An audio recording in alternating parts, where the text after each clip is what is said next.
Hey y'all, it's your girl Tiara Denise. Welcome back to the channel Discovering Tiara Denise, where we go on this journey of self-discovery.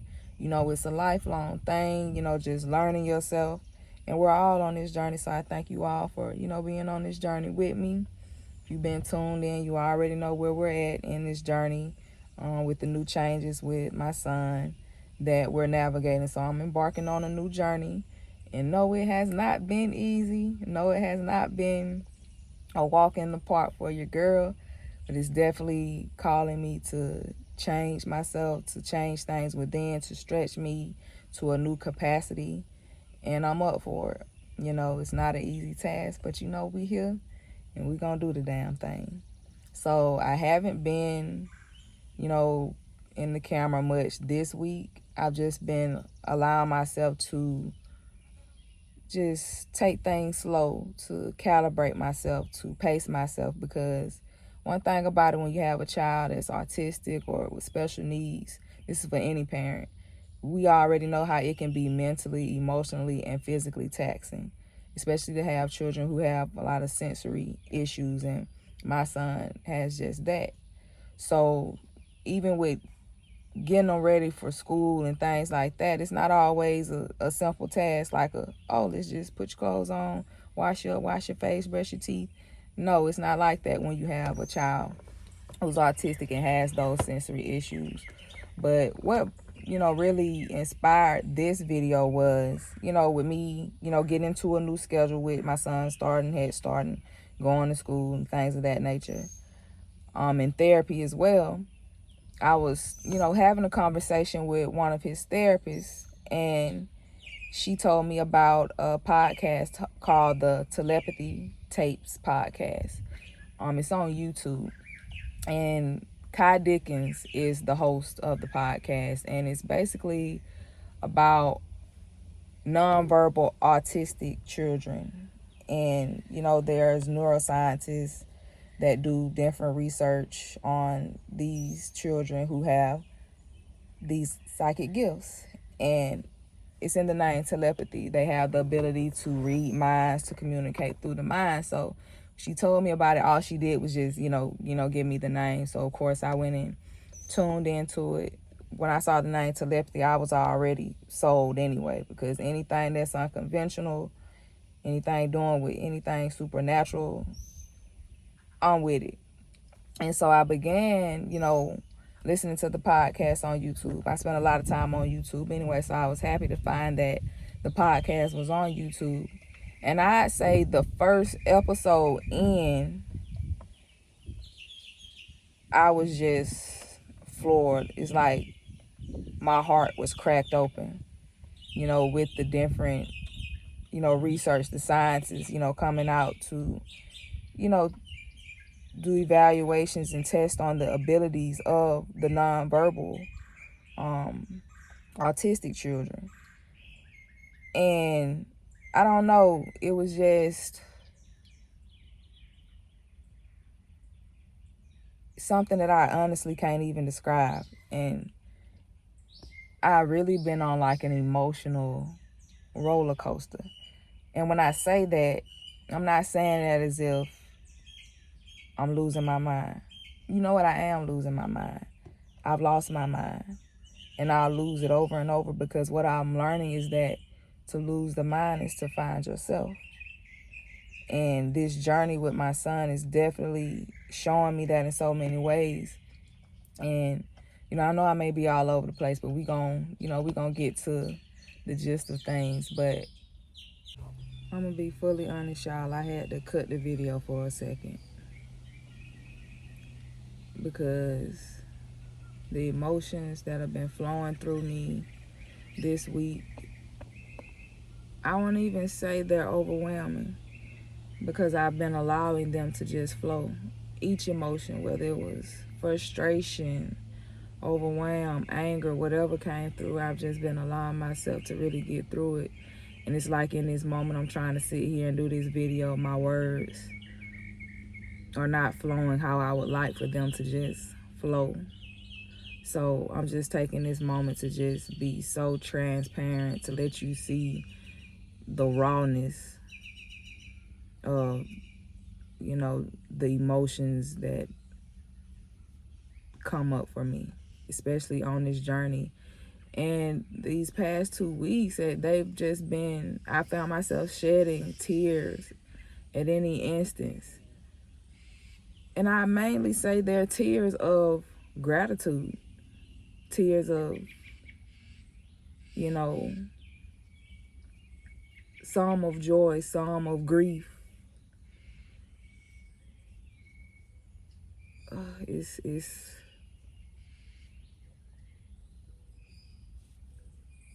to have a child who has special needs. And I'm so grateful for my child because he's helping me to see myself so much better. He's helping me to take care of myself better than I was before. So I am absolutely grateful for the changes, and I'm allowing the changes to happen and to flow, because even to sit here and just allowing myself to have those raw emotions, to cry, to want to scream, because it's been moments this week that I've been wanting to scream. And even in this moment, me not able to just get my words out and just share about the podcast, what it sparked in me, and the downloads, the revelations that came to me listening to it. I'm just grateful to allow myself to be in all forms and not have to sit up here and act like I just got it all together, like I'm holding it all together. It just feels good to just let go, because one day this week, my son, like I said, he has sensory issues, and people with autism, they do this thing called stemming, and some of them stem in different ways, some of them tap, whatever just comes natural for that individual. But for my son, he does oral stemming.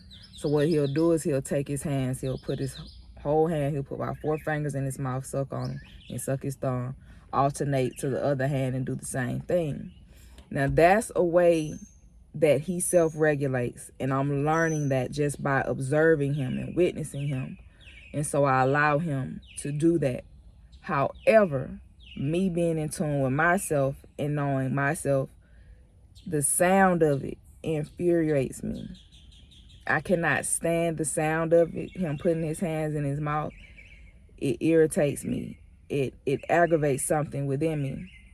And I honestly say it could be, a possible, I may be an undiagnosed autistic person, but there's neither here nor there. This is just me being in tune with my energetic makeup, myself, my body. And so that in turn, it overwhelms me, because sometimes with autistic people, they either can be sensitive to sounds and noises and things like that. Whereas with my son, sounds don't necessarily bother him, but for me, sudden noises, loud noises, if it's not loud music, it doesn't, truly bother me. But just certain noises and sounds are just not appealing to me, and it just does something in me to where it irritates me. And so I found myself trying to, stop him from putting his hands in his mouth, so to address his sensory issues and to, help him to regulate. I told you in previous videos that he has a buzz buddy, and this is a wand that looks like a toothbrush that he uses in therapy as well, and he can place it in his mouth. It vibrates. He can place it on his jaw to, kind of like help stimulate, his senses, his nervous system. And so I'll give him that, or he has a sensory brush. Now, sometimes he does not want the sensory brush at all, because of course they have sensory issues. So sometimes autistic people, they're sensitive to touch. They don't want to be touched sometimes. And I have to, understand that. So I was trying to stop him from, doing self-regulating and doing his oral stimulating, because it was, irritating me. And it was to the point that I was, beginning to get angry, finding myself getting angry. So I was like, this is not going to work. So, and he did not want to use his tools, his, tools for sensory that he has. He did not want to use them. So in that moment, even through that anger, that frustration, I had to realize that he is his own being, and I'm all for allowing a person to be themselves, allowing a person to just be without interference or trying to make them fit into a norm or do something that's normal. Because I know when other people see it, they think, oh, that's not normal. Why is he putting his hands in his mouth? But that's the way that he self-regulates himself. That comes natural to him. That's innate to him. The wand, that's artificial. It does the job sometimes, but sometimes it just doesn't. So what he does, he'll put his hands in his mouth. And so I had to just breathe in that moment and just figure out a way for both of us to regulate, because one thing about it, those energies are going to bounce off of one another, because it was doing nothing but frustrating him that I was trying to stop him from, placing his hands in his mouth and give him his wand. I was trying to swap it out for the wand, but he was not having it, and it was frustrating him, and in turn I was getting frustrated. So me being the parent, the adult, I had to figure out a way to find balance in the situation. So what I did was I took a moment and I stepped outside to go into nature, because nature is a place that balances me. That's a place where I recalibrate, where I balance myself out, and it's also a space for him as well. But for me, sometimes when you have a child who has special needs and has those sensory issues, separation is a big thing. And so that's what I did. I just went outside to just gather myself, to just breathe, to just woo-saw. And then as I was sitting outside, it just came to me. It's like we have to allow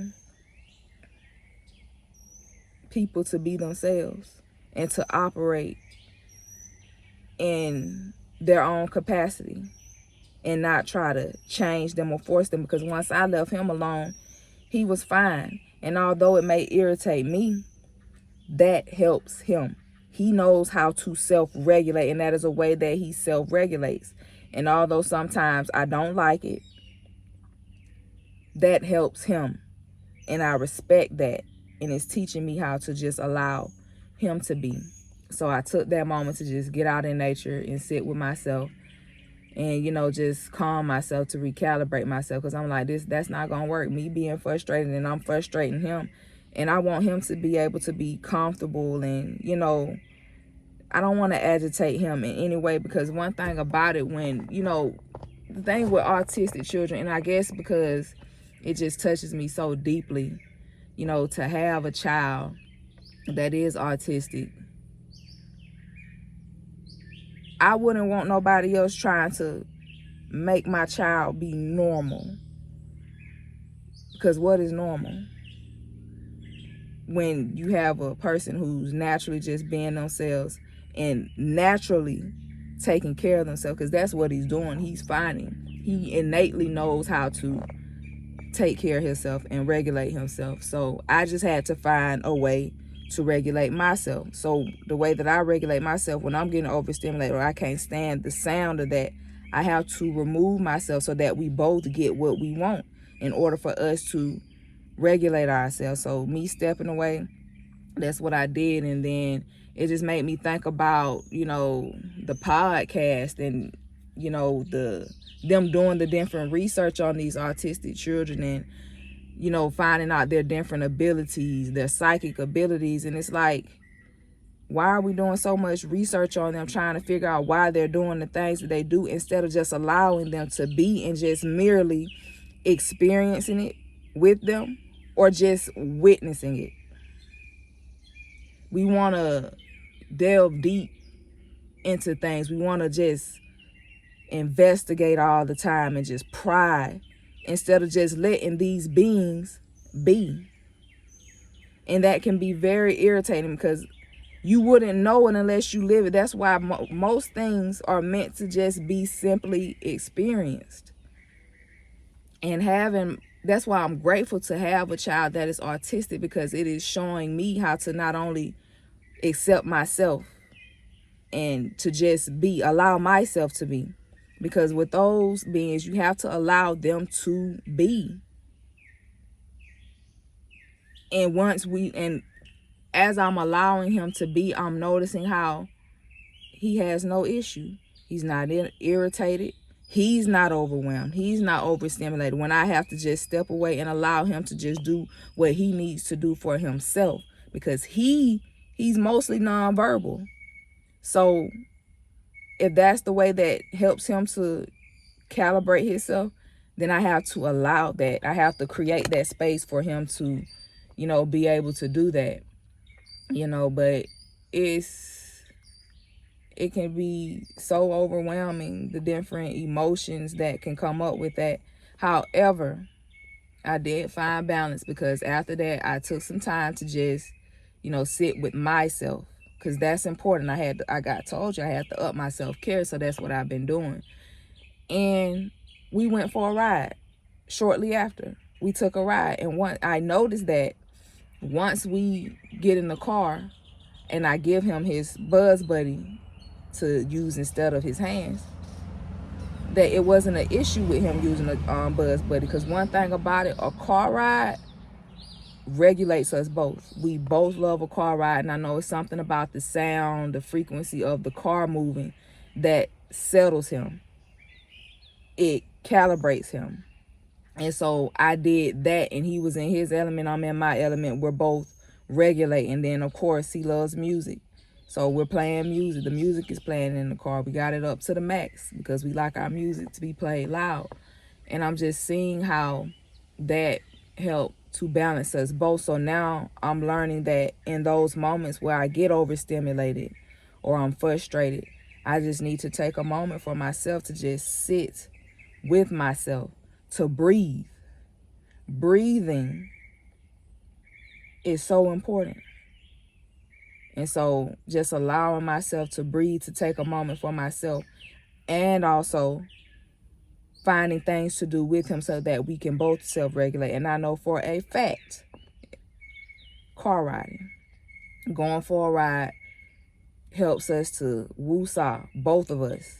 Because it's not just me, it's him as well.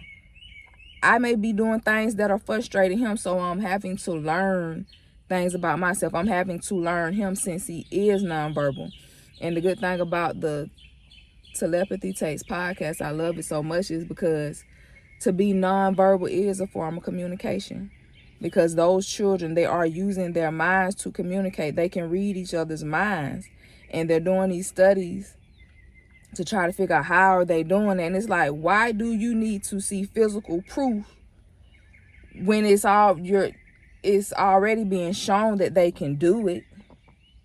It's like we as humans, we want to pry, we want to investigate and do so much instead of allowing these people just to be. It's like, it's so hard to believe. And I think, just listening to the podcast, because on 4 episodes, seeing it has gotten emotional, because a lot of parents, they sit in silence. They really don't share their journeys and the things that are going on with their children, because, the world is looking at them like, they're crazy or something, or, the research is not being backed for these children who have these abilities, and they're just innate.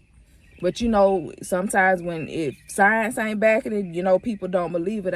But I just find it strange that we as humans can believe in so many things that we never seen, yet when these children display and show that they have these psychic abilities, we find it so hard to believe. So many people believe in a creator that they have never seen. But it's hard to believe that these nonverbal beings can read minds, they can read thoughts, energy. And I think that's the part that's really frustrating, is that they don't just get to be, and they get brushed off to the side. And now that I have a child who is mostly nonverbal, I'm finding that I'm the one that can talk. So I'm going to have to be the one that's verbal and speak up. And like I said, with this journey, it's so uncertain. I'm really in the unknown right now. It's like I got bits and pieces. Some of the pieces, I'm seeing them. Some of the pieces are coming together, but I don't have the full picture. And just this journey alone is just showing me that my purpose is so much deeper here. It's so much deeper. And I have my voice to speak. And the thing about it, like with this journey with my son, he has helped me to find my voice again. Because growing up, I've always been told that my mouth was a problem. You got too much mouth, or you got a smart mouth. And over time, I began to suppress my voice, where I wouldn't speak up, where I'd just be mute. I wouldn't talk. I wouldn't express how I feel. And now having a child who is nonverbal, I'm learning to find my voice again. And it's not that they can't talk. Not talking is a form of communication.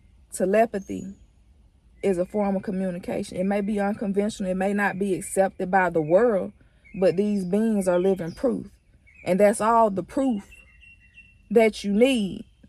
The proof is in the pudding. They're living, they're existing, they're being. That's the proof. Now allow these people to be. And I know I may be going on a rant right now, but that's just what it is. I just have to get it out. This is me expressing everything. But this journey is really helping me to find my voice. And that's why some of the tears that I've been crying, they have been tears of gratitude. Because I'm finding that true voice within again. That voice that was once silenced.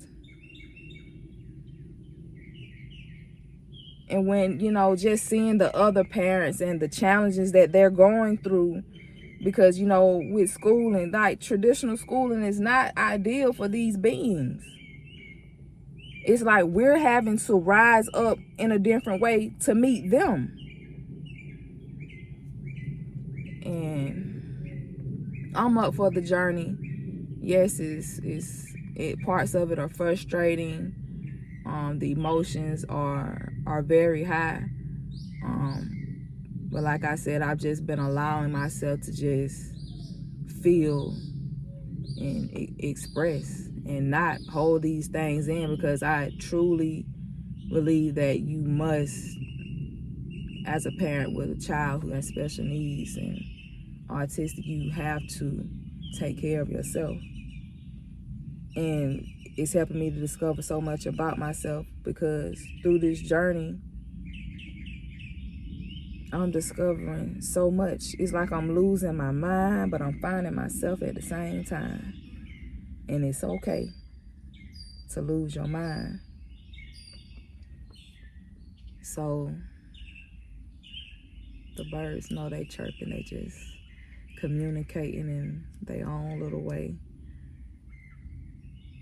But yeah, just these moments like this, to just express and just get out what's flowing, what's been brewing, because a lot of parents who are going through the same thing that I'm going through, they stay silent. They stay silent. But I'm not one of them. And I feel like I've been silenced for so long because I've been led to believe that my mouth was a problem. And this was me growing up as a child, that my mouth was a problem. But my son and this journey that I'm on now is really helping me awaken to the fact that my mouth is my gift. And he may be mostly nonverbal, but his mama can speak. And it's just revealing parts of me more and more each day. It's helping me to accept the things that I push to the side or push down due to the thoughts, the opinions of others. But it's a journey. It's unknown, it's uncertain. But I'm willing to allow this journey to unfold how it needs to unfold. I'm up for it, and that's that. And I'm taking y'all along with me, and we'll see where we go. This is a self-discovery journey, baby. Oh, the many things that we will discover on this journey. And as I discover I'll share them with you. And I invite you to come along on this unconventional, not normal journey with me. Till next time, y'all.